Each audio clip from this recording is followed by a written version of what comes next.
আসসালামু আলাইকুম গাইজ, কেমন আছেন সবাই? আজকে আমি আপনাদের সামনে হাজির হলাম মিষ্টি কুমড়া দিয়ে গরুর মাংসের ঝোল।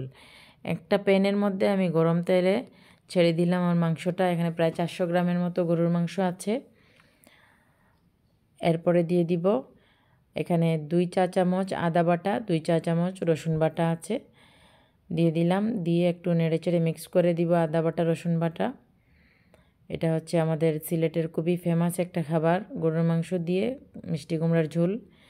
এখানে দিয়ে দিব পেঁয়াজ, কুচি করে পেঁয়াজ কাটা। এখানে ছোটো ছোটো একটা বাটি দিয়ে 2 বাটি দিয়েছি। এই 2 বাটি পরিমাণে 1 কাপ পরিমাণ পেঁয়াজ দিয়েছি। দেওয়ার পর ভালো করে একটু নেড়েচেড়ে এখন দিয়ে দিব 1 চামচ লবণ, 1 চামচ হলুদ গুঁড়া, 1 চামচ মরিচের গুঁড়া, 1 চামচ ধনিয়া গুঁড়া, 1 চামচ গরম মশলার গুঁড়া, 1 চামচ দিলাম। তারপরে আরও একটু হাফ চামচ দিয়ে দিব জিরার গুঁড়া। এখানে কোনো গোটা মশলার কোনো প্রয়োজন হবে না, একদম হাতের কাছে যা যা আছে। আপনারা চাইলে গরম মশলার গুঁড়াটাও স্কিপ করতে পারেন। এই যে একসাথে মিক্স করে নিলাম। এখন এটা মাংসের পানি না শুকানো পর্যন্ত একটু ঢেকে দিব, যাতে তার মাংসের নিজস্ব পানিটা বের হয়ে শুকিয়ে যায়। প্রায় 10 মিনিট লো আছে ঢেকে দিব। আমি এখানে ঢাকনার ফুটাটা বন্ধ করছি একটা টিস্যু দিয়ে। 10 মিনিট পরে আমি ঢাকনাটা সরিয়ে ফেলবো। যে মাংসের পানিটা শুকিয়ে গেছে, মাংসের পানি যেহেতু শুকিয়ে গেছে, এই পর্যায়ে আমি দিয়ে দিব 1 গ্লাস পানি, যাতে মাংসটা সেদ্ধর জন্য। 1 গ্লাস পানি দেওয়ার পর আমি প্রায় আধা ঘন্টার মতো ঢেকে দিব।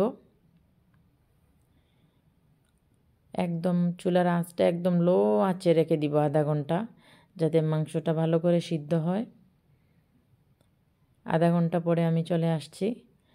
যে আধা ঘন্টা পরে এসে দেখলাম যে তেলটা উপরে চলে আসছে আর মাংসটাও প্রায় সিদ্ধ হয়ে গেছে। প্রায় 3 ভাগের 2 ভাগ, আর মিষ্টি কুমড়া দেওয়ার পরে আরও 1 ভাগ সিদ্ধ হয়ে যাবে কুমড়ার সাথে সাথে। এ পর্যায়ে আমি দিয়ে দিব মিষ্টি কুমড়া। এই যে দেখেন লাল একদম টকটকা, কি সুন্দর কালার, মানে হলুদ, একটা কাঁচা হলুদের কালার। যেমন সুন্দর কালার, এমন কাটতেও আমার খুব ভালো লেগেছে। এটা একদম টাটকা ছিল। এখন আমি একটু ঢেকে দিব, যাতে মিষ্টি কুমড়ার তার নিজস্ব পানি যেটা ওইটা বের হয়ে আসে। প্রায় 10 মিনিট লো আছে ঢেকে দিলাম। ঢেকে দেওয়ার পরে আমি আবার দিয়ে দিব, ওই যে মিষ্টি কুমড়া থেকে পানি বের হয়েছে, আমি এখন ঝোল দিয়ে দিব।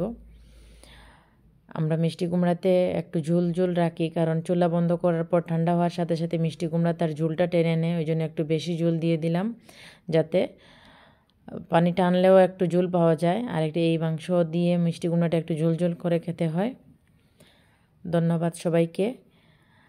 আমার ভিডিওটা যদি ভালো লাগে তাহলে লাইক, শেয়ার, কমেন্ট করবেন কেমন হয়েছে, আর সাবস্ক্রাইব তো অবশ্যই করবেন।